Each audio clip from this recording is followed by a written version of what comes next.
All right, welcome to the channel and welcome to another podcast. I got my stepdad, Big John, with me, and we're going to go potentially pick up a new car. We're going to look at a 99 Chevy Tahoe. A lot of miles, but it's pretty clean, so hopefully it's what the guy says it is. Well, you'll have a chance to test drive on your way back. It's about an hour and a half away. I'll follow you. So, this is interesting because I've been looking at cars on Facebook, but you were just showing me something really interesting, something called Copart or Carport, or what is it called? Copart. So what is that? It's a reconditioned salvage yard where they auction off vehicles at a reasonable price, but you have to really know what you're looking for, because if you don't go and inspect, do your research, you don't know what you're getting, you think you're getting something good. Well, it's crazy. We were just looking at the computer and talking, and there was a F-150 came up. It had a lot of miles, but it was going for like $350, which is crazy. And But the miles, you had 300,000 miles on it. I thought it had like 180. Well, it might have been. Might have been. Yeah. But even 350. Let's just say it had 350,000 miles. That truck ended up going for $350 or something crazy. Yeah. You said it was gone. I was like, wait, what? Yeah, It said someone bought it. quick. I'm thinking like, why we should be doing this? I shouldn't even be going out here, to look at this truck. Well, I mean, it's time consuming. You have to do research, I mean, you look at a personal or private owner or a lot or a dealer, you just go and look at it, and people see the outside, not thinking of the history of the vehicle or what it's been through, or even if it's a lien on it, Yeah. People just, this is nice, I want to get it. Nice, decent price, yeah. But you have to really do your homework. You have to inspect the vehicle. It's like buying a house. You have to inspect it. Well, here's the thing. It seems like with the car, the Copart, is that how you say it? Copart. It seems like there's a risk involved because you're making a decision so quickly. Yeah, it is. It's a big risk. I mean, before you even bid on anything, you had an option to go and inspect it. And a lot of times, people are bidding from other countries, other states. I mean, you got a person that's bidding here in Michigan from Nigeria or from Mexico. Wow, yeah. And That's pretty crazy. I know. But the deals are there. Right. I mean, even if that F-150 for $350 didn't even run, it's worth that in Parts. Yeah. So I wonder, scrap yards. I'm sure this is what they're doing, right? I don't think a scrapyard would be too. Well, a scrapyard that carries like a newer vehicle. Right. And they know what they're doing. They know what they're going to get for each potential, each little piece of the vehicle. Right. They're selling a fender for $200. Right. So they know if they get that F-150, if it's an older truck, they see, $350. They got a fender, a bumper, a bed, The engine. and an engine, and they made the money. Right. The interior, the whole interior of the truck. Because when you're dealing with these old trucks like that, there's so many little parts. Like you might need one little switch from the interior of the truck, or one little valve or clip or whatever. Right. Stuff can be hard to find. And it usually is. Very interesting. But what's interesting about what we're doing is we're looking at a truck that is supposedly one owner. They have all the records and receipts. It's really clean. So you kind of got a little bit of a history. I mean, you don't know exactly everything, but Carport is kind of like you are risking. It's like a little bit of a roll of the dice. Right. You could. I mean, you're getting a donated vehicle, a flood vehicle, a repossessed vehicle, an accident vehicle. Yeah. Well, there's so many variations of Copart. You have to do your research. Well, getting this Chevy Tahoe, I feel like a little bit of a traitor because the channel has been so much about Ford. And I really want another Ford F-150, and I want an older truck for snow service. But what I've been finding is that the F-150s from year 2000 and 96 to say 2003, they're not the best vehicle to get necessarily right now. I mean, for an older vehicle, they're not the best vehicle. If you really wanted to be smart about it, they have more complicated engines. You got the 5.4. It's got a lot of cam phaser issues. It's got big timing chains. it's got a lot of potential problems. Right. Versus the Chevys from the same period, which has the pushrod V8s. As much as I'm a supporter of Ford, when it comes down to having a truck with, say, 180,000 miles, which is the mileage of the truck we're looking at, I don't know if I want to get involved with all that overhead cam, phaser, timing, all that stuff. The pushrod V8 is kind of better for me for a high mileage engine. It's a simple design. Right, but that's the way it should be. It should be simple. Ford, don't get me wrong, I don't have any gripes against them, but it's just too complicated to even work on, Right. Let's look into the future 20 years from now. We're driving a 3.5 liter twin turbocharged EcoBoost V6. How hard is it going to be to replace this engine, and will it last as long as the 6.2 liter V8 that you would find in a Chevy, or 5.3 liter, or whatever? They haven't changed their design in a much longer time compared to Ford, which has a new design every so often. They're hopefully they stick with this V6 stuff for a lot longer, just so that there's more known.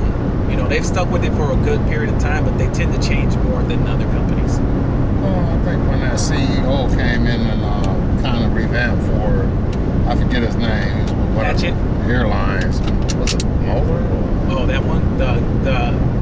Wow, I'm going 80. This guy's like mad at me. It's going through me.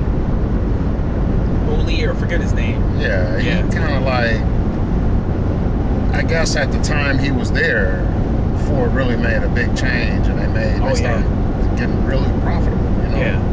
because of the engines they were coming out with, the twin turbo V6, and then you had the twin turbo and the GT, and they really took off with it. But, and then all of a sudden, look at this person, like, what in the world? Look at that. They're so mad at me. I'm going 80. They're trying to go like literally 100. But no, sorry, go ahead. Then after that, you had they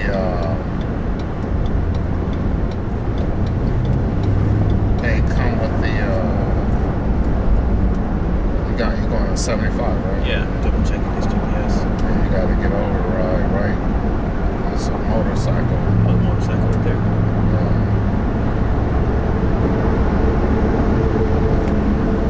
Which way on 75 is it saying?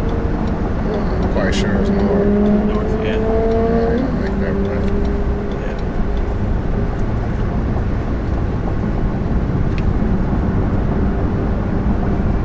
But yeah, what were you saying about the previous CEO of Ford? Oh, yeah. When he took over, they became really profitable. What's that guy's name? You got it. I can't. It's North, right? Yeah. Is that right? Right.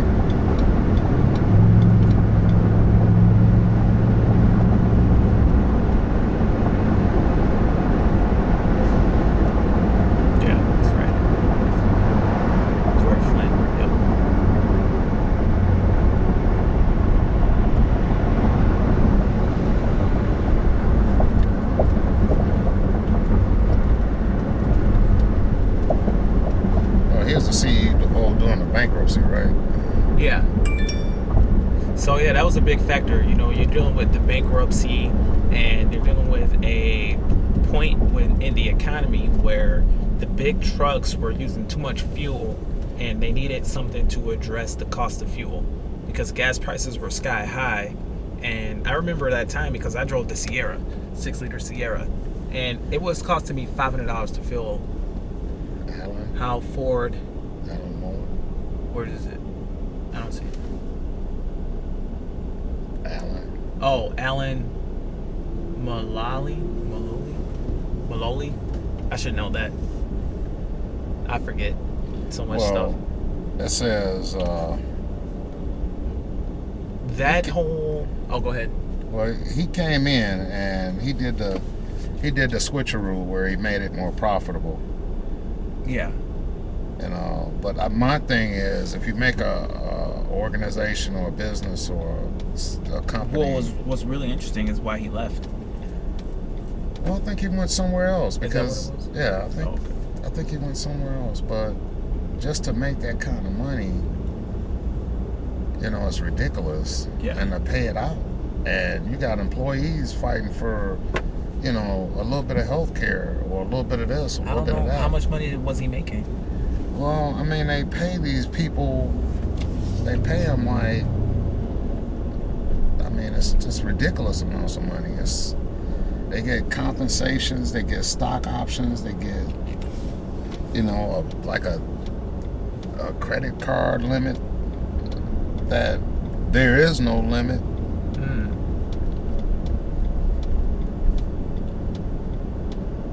But that was an interesting time though, where that was when the V6 truck started, and it was very controversial, but it did good because fuel prices were so high. People still wanted trucks, but the only thing you had with those 6-liter V8s, you had the 5.0s were new, but that was a smaller V8 because their top engine was only a 5.0 when they were previously had the top engine as a 5.4. So displacements were getting smaller, fuel economy was getting better, power was getting better, and yeah, I think that's the future before we go into full electric. Yeah, they want to be more efficient, and they're coming out with the EcoBoost, the 3-cylinder engines, the twin turbo engines, the what do you call it? Well, it's amazing. Hybrid. It's amazing that with a gallon of fuel, you can do so much. When you look at like the 2.7 EcoBoost, right, you can do as much as you can with that engine in a gallon of fuel without losing power. We've really just gained so much technology with just burning fuel. We went from carburation over to fuel injection, multi-port. Then you got a little bit better multi-port. Then you got direct injection. It's like, that's a big difference in efficiency. Like, it's really next level to have as much compression as these engines have and not have detonation issues. They don't need premium fuel. They burn way leaner without any negative effects. If you tried to run a port injected engine as lean as a direct injected engine, the engine will burn. It would just burn up valves. Right. But direct injected can run extremely lean. And it makes me wonder, like, is there another level to this burning fuel technology that we can get to? What will be the next level or layer to burning a gallon of gasoline that will take the efficiency up skyrocket? Like, what if they figure a way to capture like all the wasted heat or something? I don't know what the next thing is going to be, but I think it's more like reusable energy they're trying to get to, because I think the hybrid system, I'm not familiar with it all the way, but from the knowledge from what I read, that you have somewhat of a battery generator or some kind of generated power versus the gasoline. Also, it's the combination of both. So you're using, gasoline and a little bit of electric here and there. Yeah. So, and what's been interesting about that is when you come out with these technologies like hybrids and direct injected or EcoBoost, whatever, you don't necessarily have to lose, because a hybrid vehicle can be really quite powerful, really fast. Well, I think that's the next phase we're going to. First it was the displacement of the cylinders. Went from an 8 to a 6. Now you're going from a 6 to a 4. Or if we went from 8 to twin turbo, and you're going to 8 to a 4 with a turbo, or a hybrid with an engine, a 4-cylinder engine. Well, you also have the idea of all electric. And all electric. The problem with all electric is when you get the energy from your grid or whatever, you have to still burn hydrocarbons or whatever. You still have to burn fossil fuels in order to power that vehicle. So it doesn't make that much sense all the time. Electric, because you're still burning whatever you're burning to get your electricity. Oh, but you're using a battery that's stored, Right, you get the batteries and all that. But what about when solar comes in and it totally makes it possible for you to just charge up your vehicle from the solar. Well, if they have solar panels that you can put on the roof to power your home. Right, because they have solar cars out. I mean, not for the public, but as far as like, I've seen them. They're really weird looking, like special lightweight vehicles that have really the lowest possible amount of mass, so that they can like go along the road, but they're designed to be so streamlined. But right. a normal car couldn't be powered by just solar because there's not enough surface area for it to capture enough energy. Well, have to be probably a battery somewhere to store that power. Right. So if you're talking the entire roof of your house, you could power your solar vehicle. You're talking the entire roof of your house, entire roof of your garage. There's probably enough square footage to put enough power in a battery to power a vehicle, maybe. Or does solar technology need to get a little better? Well, but look at this. You could still save. You might think you're burning energy when you have a burning, letting off pollutants or whatever, but it's not that much. If anything, it's probably just radiation from the battery. But versus with a vehicle, is letting out in the air. It's a lot of contaminants. Yeah, that's true. Oil and gasoline. Well, I always wonder, like, when you look at a vehicle, you're talking an engine, a transmission, and all these different components, and they're getting to be so expensive. Yeah. Because now you got a 10-speed transmission with all these moving parts, and they're extremely complicated.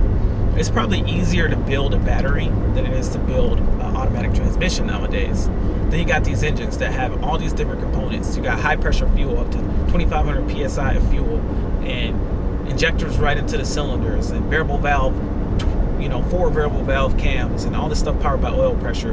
You're getting very complicated compared to a battery and electric motor. Now, when is it going to get to the point where an electric motor and a battery is so simple that, at the end of the day, it is the most simple design? And the first vehicles were battery-powered vehicles in reality. But, just the idea of having gasoline was just so much cheaper and more plentiful. It's the only reason we burn gasoline. It's not because gasoline is easier to harness. It's actually much harder to harness. Well, it's up to the oil companies too, because they want to make their money. They want to keep making money. That's a good point. They're going to stop anything they can do as far as with these electric cars. I'm quite sure they're against that, because what does an electric car really use as far as fuel? Well, these people who are in charge of these oil companies, I'm sure they could pivot over to different technologies or different, it's still mining at the end of the day. Oil's mining, and then batteries are mining just a different thing. So an oil company would have so many billions of dollars that they could just invest in mining of different fuels. And then just imagine, like, instead of worrying about oil prices, we're worrying about battery prices. That's not even something you hear. Like, how much is a barrel of battery acid? That's going to be the future. The battery prices are up and down, up and down. It's the chemical, the minerals that you use to make the battery. Lithium is not cheap. Cell phone batteries are, cell phone batteries. Well, that's all the thing. Lithium batteries. We have an understanding of how much these things cost, but that is based on supply and demand. What happens when all our vehicles tap into the supply of these minerals or these chemicals that are required to make these batteries?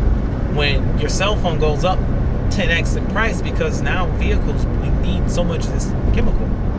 Right. Like a drill, how much is a drill going to cost when every vehicle is electric? The drill battery is going to be incredibly expensive. Right. Something to think about.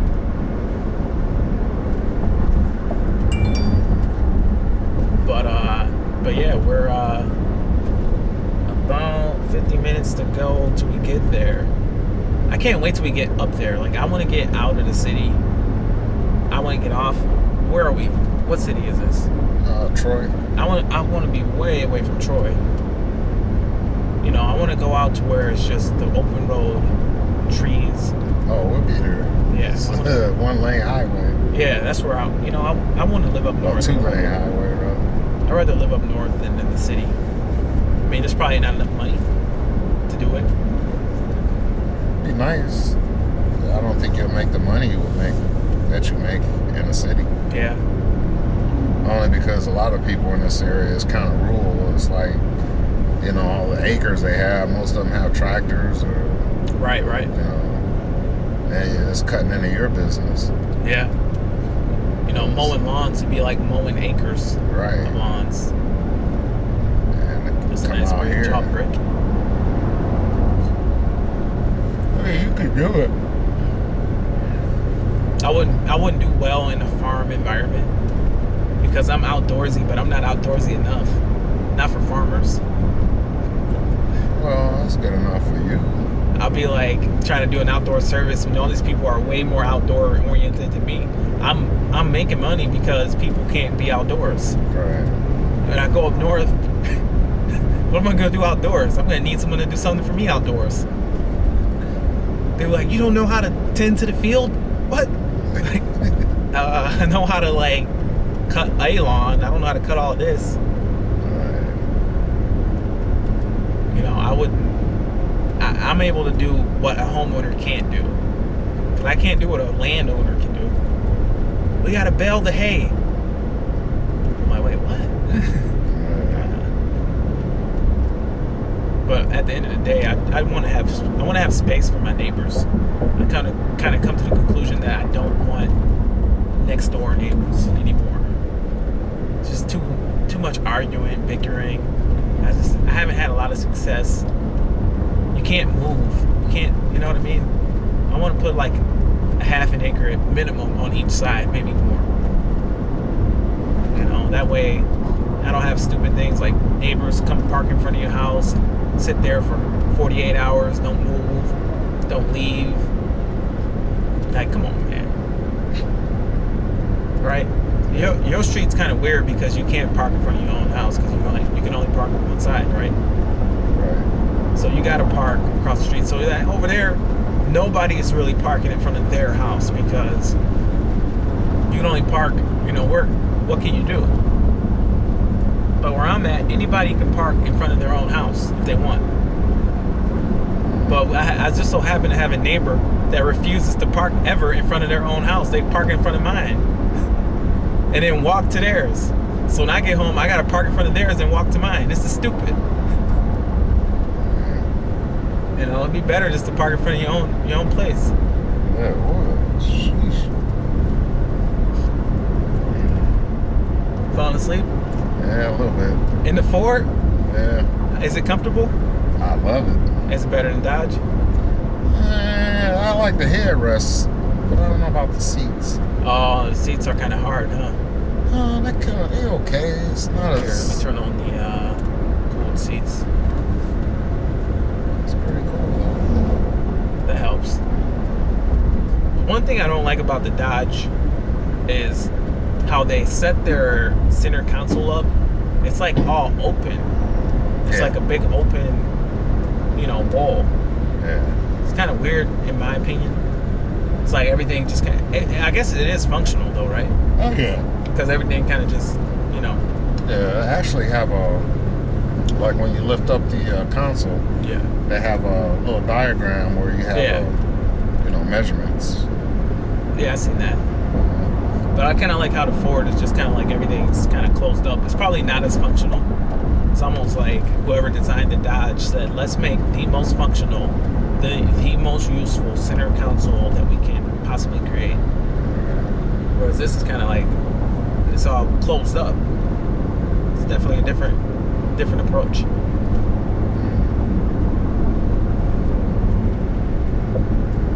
Look at construction. I don't know. But once we get out of this, I'll be able to get some more speed. I didn't want to speed too much in the construction zone. Did you eat lunch? Yeah, breakfast? I had breakfast and lunch.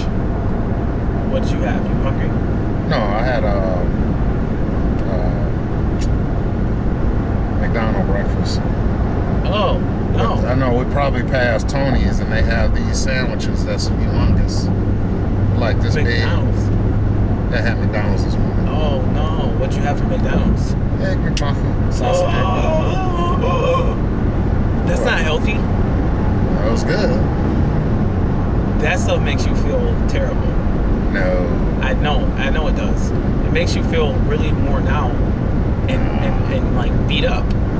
It does. I know because like a few years ago, I was hanging out a lot, partying, going out boating and drinking and whatever. And I was running out of time. So I was like, oh, I'll just eat McDonald's breakfast, whatever, I'll be fine. As soon as I started eating McDonald's breakfast, I started feeling so run down and sick and having to poop all the time. And just not good food. Especially the breakfast. Ugh. It's really good tasting though. It's so good that it's kind of weird. It's like addicting. Like you be thinking about it later. Like, man, that was a good McMuffin. Yeah, well. It tastes like they put syrup in it or something. No. Like in the bread. Like they put some kind of flavor or something. Egg McMuffin. That maple flavor. Yeah, I didn't have a flavor. Oh, okay, you did. It's the egg McMuffin With sausage. the cheese. Yeah. So good. But definitely like calorie overload and sugar and who knows what. For me, I did for breakfast I did eggs and spinach. Not a lot, not a whole. I've been trying to cut that back because when you just eat for breakfast, if you just eat eggs and spinach by itself, you don't get hungry. It keeps your body like so level. Eggs and spinach. Yeah, just eggs, because it's kind of like the perfect balance of like protein, fat, carbs. It's no carbs, but protein and fat, and it just you don't crash at all. You just have energy. You don't need to eat for the rest of the day if you don't want, and you'll be fine. You will not be hungry. Whereas if I had an egg McMuffin, I would be hungry again and have to eat something later because I had a blood sugar crash or whatever. You know what I mean? So, I mean, I did have lunch, but I had Jimmy John's. Oh, okay. But I did a unwich, which is basically just lettuce. It's just lettuce with tuna on the inside, like a tuna sandwich. Yeah, that's good. It's pretty good, but there's no bread. So the bread will mess me up. Yeah. Well, you don't eat bread all the time. Yeah. As long as you got the protein. There's some protein involved and some lettuce. But we've been shooting a podcast for a while. If you want to take a nap, you can. Okay. You're kind of tired, falling asleep. Yeah. So we're gonna cut this podcast off. Thanks for watching, and we're gonna pick up and show you guys the scene of the truck. Hopefully we get it. I'm not sure if we will or won't, but we will find out. But when we get to the truck, I'll show you guys the truck, and hopefully we end up with it. But you know, we haven't seen it yet, so. I stayed up late last night too. Oh. I was calling insurance companies left and right all day. Why don't you get on there and have Anna give you a quote? Yeah, I'll probably wait till I get home. I can settle down and she need a lot of information. Yeah. Her mom's. I'm thinking about switching over from them. What? Yeah. But anyway, we'll see the new truck and we'll be back when we get to the truck. So see you guys later.